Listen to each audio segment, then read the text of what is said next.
Our fundamental problem is that we pretend to be what we're not. And then we get trapped in being what we're not. And then we carry on, we act on the basis of being who we are. And that breeds complications and various types of unhappinesses. Breeds on all sorts of crap. So if we want to have a very, very straightforward um, way of talking about explaining why these neurotic mental health conditions arise, it's because of this. That's the only reason. If I was not pretending to be what I am not, and getting lost in my own deception, then I couldn't possibly have neurotic mental health condition. The reason being is that a neurotic mental health condition, neurosis, is a good way of putting it, all comes down to one thing. And what it comes down to is the idea that I have of who I am, which isn't who I am, needing to defend itself. So we could ask, well, why does the why does the self-concept have to defend itself? It has to defend itself because it's not true. And so, if it wants to carry on pretending to be true, seeming to be true, it has to defend itself against the truth. So this is the crux of the matter. All of our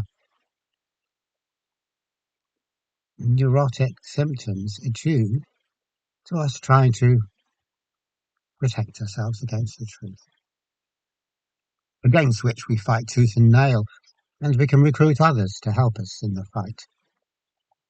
We can recruit friends, family, authorities, therapists, counsellors, you name it, psychiatrists. I can recruit them all in this massively important mission,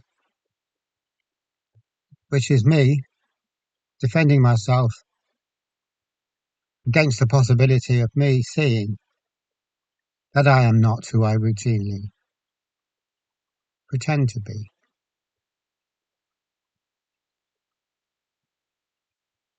It's a pretense, but as I have said earlier, it's a pretense. We're not that guilty for it because we honestly don't know that we're pretending. If I'm a con man and I'm pretending to be someone so that I can um, do a number on you and get your cash for some type con deal, that's conscious deception. I am doing it on purpose. You bet I'm doing it on purpose. I know exactly what I'm doing.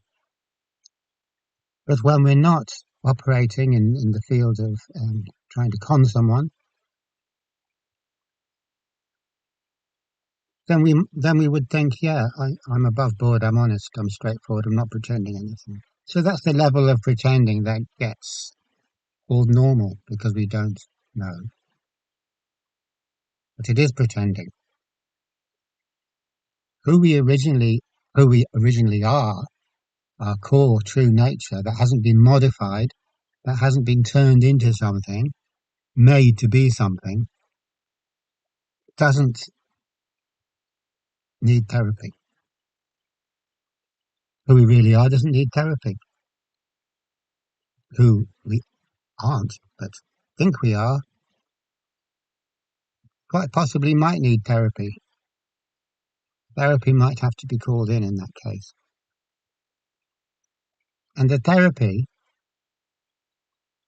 has nothing to do with this type of therapy that I'm talking about, which is kind of modern day therapy, superficial therapy, fixing therapy, or rational therapy. It's nothing to do with integrating difficult contents, which would be the case in something like Jungian psychotherapy, which would be the case in anything that is actually real, genuine, not a fake put up job. So instead of integrating difficult contents, what we do is fix problems. So the difficult content is labeled as a problem, and then we try and fix it. So this isn't good on a whole number of levels. It's not good because number one, it won't work because what we're trying to fix ultimately, if you chase it back far enough, we're trying to fix reality or fix the truth to stop reality being reality, to stop the truth being the actual truth. And that's a futile thing to have to do, even if we spend every minute of every hour of every day of our lives at it. We ain't going to progress even by that much because there's no way to fix reality. It can't be fixed. It's eternally unfixable. Every now and again, we might think, yeah, I got it beat, got an angle on it, and then euphoric feeling, yeah, this is great, have it solved. We love that feeling, and we don't care how stupid the deception it is that we have to perpetrate on ourselves to get the feeling. We'll stoop to anything, basically. So, what we're calling therapy is basically getting back to being who we pretend to be but aren't without suffering the consequences. You want to do it scot-free. It's like all the ads are telling us, yeah, you can. You can have a wonderful life. You can skip along, skipping down the street, being who you aren't but who you're pretending to be, and never knowing the difference, never having anything untoward happen, never having any twinges of, never having any conflict coming up, never having any of that stuff. You'd be just like living in Ken and Barbie land. Everything's pretty, everything's fine, and there's no sinister undercurrents. And of course, there is a sinister undercurrent. And the sinister undercurrent is caused by us trying to pretend that the Ken and Barbie world is the only world there is, or that I really am Ken, or that I really am Barbie. Could be Barbie if I wanted to. So that's it. It's kind of like the expression, I can be whoever, I can say I am whoever I want to. And I insist I have to get away with this. I have to be able to do this in a consequent way. So that's our entire modern culture. It's empowerment of a sort. It's an empowerment of the self-deluding part of us. Let's all empower the self-deluding part of us. It makes sense, doesn't it?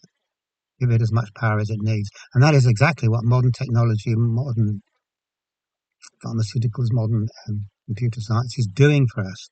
It's enabling us.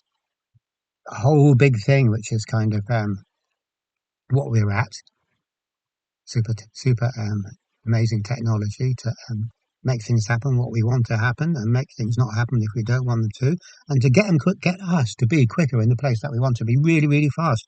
We have a whim, it's done. Genie saying, what is your wish, master? Tell me. So technology is our genie, and we get to be, the society is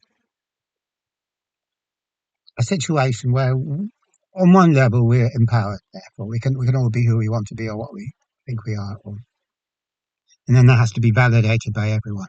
Validate, yes, you are this identity. And that's fine. That's the way society works. That's the type of game it is. An image game. Society is the image world.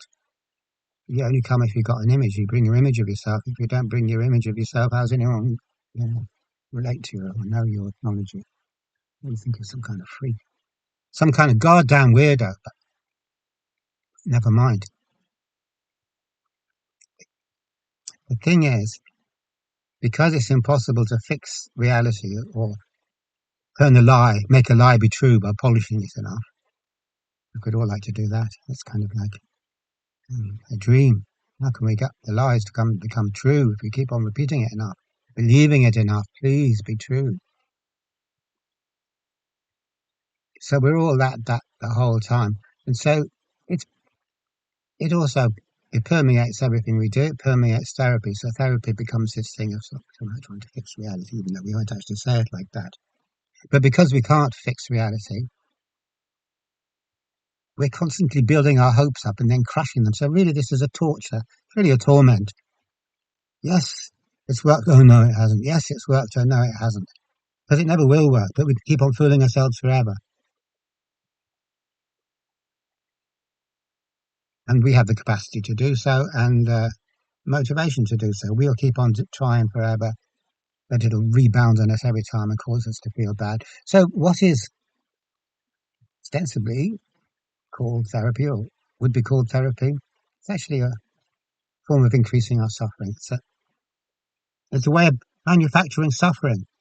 Only it's saccharine suffering, sweet on the outside, and isn't it all great? But beneath this, there's all the sinister stuff which we don't own up to, especially if we're psychotherapists or therapists or counsellors or whatever, because we're part of that system. We can't own up to it. We're not allowed to. We'd have to blame everything else. Blame everything else apart from what really is the cause.